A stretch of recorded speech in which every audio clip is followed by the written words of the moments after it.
আপনারা অনেক মায়েরা আছেন, ঠিক আছে, একজন মা তার শিশুকে মানুষ করার জন্য, তার বাচ্চাকে মানুষ করার জন্য কতটুকু ভূমিকা পালন করতে পারে সেটা আমার গল্প থেকে বুঝবো। আপনারা শুনুন একটু। টমাস আলভা এডিসন একজন বিখ্যাত বিজ্ঞানী বর্তমানে, তার নাম আপনারা শুনেছেন, যিনি এই যে বাতি টাতি যা কিছু এগুলো এই বিদ্যুৎ আবিষ্কার করেছেন, টমাস আলভা এডিসন। তার কথা আপনারা অনেকে হয়তো শুনেছেন, অনেকে হয়তো শুনেন নাই। আপনারা বুঝছেন, দেখেন তার মা কত বড় একজন শিক্ষক ছিল আমার গল্প থেকে বুঝবেন। টমাস আলভা এডিসন বাচ্চাকালে খুব একটা ভালো ছাত্র ছিল না, একেবারে পচা ছিল। সে যখন স্কুলে পরীক্ষা দিয়ে বাড়িতে আসলো, পরীক্ষার রেজাল্টের পরে, তখন পরীক্ষার পরে যখন রেজাল্ট হলো, রেজাল্ট খুবই খারাপ হয়েছে। তো ওই সময় ওই দেশে ওই স্কুলের রেজাল্ট হলে একটা খামের ভিতরে রেজাল্টটা পাঠিয়ে দিত তার অভিভাবকের কাছে। তো অভিভাবক হিসাবে তার মা আছে, তার বাবা নাই, ছোটবেলায় তার বাবা মারা গেছে। তো মা কাছে যখন চিঠিটা পাঠিয়ে দিছে, তখন মা অধীর আগ্রহে সেই চিঠিটা খুলে সেটা পড়েছে।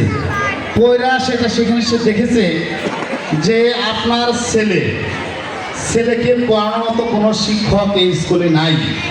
আপনার ছেলে এত খারাপ, যে এত স্থূল বুদ্ধি, যে সে ক্লাসে ঠিক মতো মনোযোগ শুনে না, কোনো কিছু পারে না, কোনো কিছু বুঝে না। তাকে আমাদের স্কুলে পড়ানোর মতো শিক্ষক নাই, তাকে স্কুলে আর রাখা যাবে না। তাকে এই স্কুল থেকে অন্য একটা স্কুলে নিয়ে ভর্তি করেন। এই চিঠি পড়ে মা এই কথাটা তার ছেলেকে আর জানায় নাই। ছেলে তো আনন্দে যে স্কুল থেকে চিঠি দিচ্ছে, আমি পরীক্ষা দিয়েছি, পাশ করছি, এই চিঠি মনে আমাকে দিয়েছে, এটা তার ছেলের মনের একটা ধারণা। তখন তার মা তার ছেলেকে যে ওই চিঠিটা পড়ে শোনাইতেছে যে, বাবা, তোমার স্কুল থেকে তোমার টিচার যে চিঠি দিয়েছে, সেই চিঠিতে কি লেখা জানো?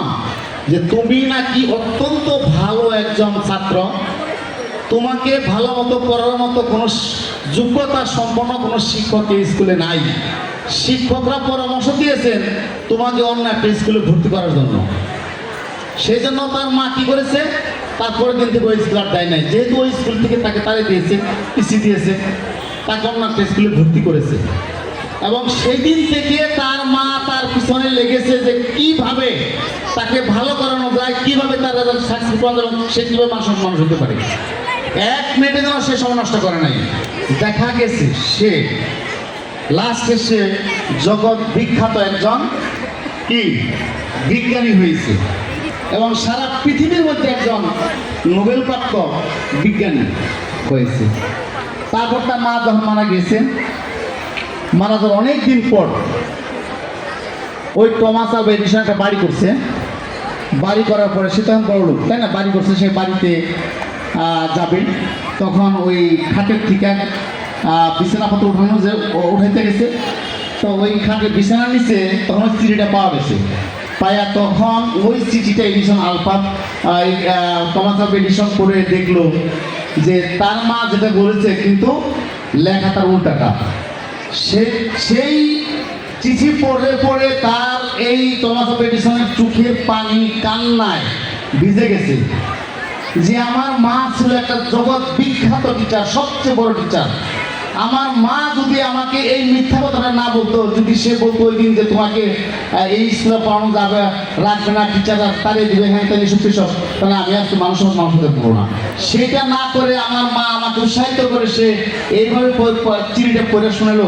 এই জন্য আমি আমার মাকে বলবো, সে একজন আমার জীবনের পৃথিবীর সবচেয়ে বড় এবং ভালো শিক্ষক, বিখ্যাত শিক্ষক। আমার মায়ের মতো মা যদি পৃথিবীতে জন্মাইতো, তাহলে এই পৃথিবীর একটা স্বর্ণের পৃথিবী, এবং এই দেশের মানুষ সবাই সাফল্য শিক্ষায় উন্নীত হইতো। দেখেন এখানে মা কত বড় ভূমিকা রেখেছে। শিক্ষাটা হলো যে আপনি আপনার ছেলে মেয়ে সবাই কিন্তু একই সাবজেক্টে ভালো করবে না, একজনে এক রকম। তাকে বকা যাবে না, তার সামনে কোনো কিছু বলা যাবে না, তাকে উৎসাহিত করবেন, সে যত খারাপই হোক। উৎসাহ দিলে আপনার মা হিসেবে তার ছেলে কিন্তু একদিন মানুষের মতো মানুষ হবেই, এটা হবেই। তো এই জন্য আমি বলি যে আপনারা মা, আপনার ছেলে ভবিষ্যতে কি করবে, কোথায় যাবে, সে কি একজন মানুষের মতো মানবিক মানুষ হবে, নাকি সে কি ডাক্তার হবে, না ইঞ্জিনিয়ার হবে, না কি হবে, সেটা কিন্তু নির্ভর করে আপনাদের উপর। তাদের পিছনে সময় দিবেন, তাদের পিছনে অর্থ ব্যয় করবেন, ইনভেস্ট করবেন। আমরা যখন লেখাপড়া করছি ছোটোবেলায়, তখন আমরা কিন্তু আমাদের মা বাবা কিন্তু অতটা খেয়াল করতে পারে নাই। আমরা দেখেছি আমাদের স্কুলগুলো ছিল অনেক দূরে। এই যে আজকে যারা অতিথি আছে তারাও বলতে পারবে যে নিজের বাড়ি থেকে স্কুলে যাইতে সেই তুষার স্কুলের দিকে ছিল, ওইদিকে ছিল ডেরি ফার্ম, ওইদিকে ছিল ক্যান্টনমেন্ট, আর আজকে ঘরে ঘরে স্কুল। কাজেই আপনারা তো অবশ্যই লক্ষ্য রাখবেন। বিশেষ করে আমি বলবো যে আপনার বাচ্চাদের হাতে মোবাইল খুব কম দিবেন। মোবাইল নিয়ে যেন তারা সময় নষ্ট না করে, টেলিভিশন নিয়ে যেন সময় নষ্ট না করে, এবং তারা যেন বইয়ের মধ্যে থাকে, লেখাপড়া করে, খারাপের সাথে না মিশে, এটা লক্ষ্য রাখবেন। পরিশেষে আমি